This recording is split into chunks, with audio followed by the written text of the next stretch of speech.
hello guys देखि परथिबे आम room को बहुत तंडा बोलिकिना फिरी पूरा ऊपरे ये करछु रड आनी किना देख परथिबे एटा माने केनते कोन बोल भाबुथिबे एटा तंडा पई बेस तंडा जोर से होची सेति पई बोलिकिना फिरी आनी किना से दानो फिरी आनी किना ऊपरे लदुछु એટલે ठीक अछि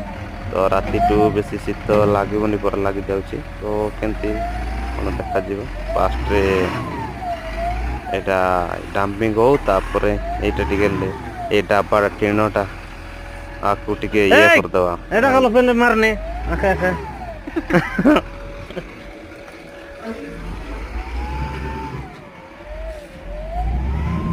ओट साइड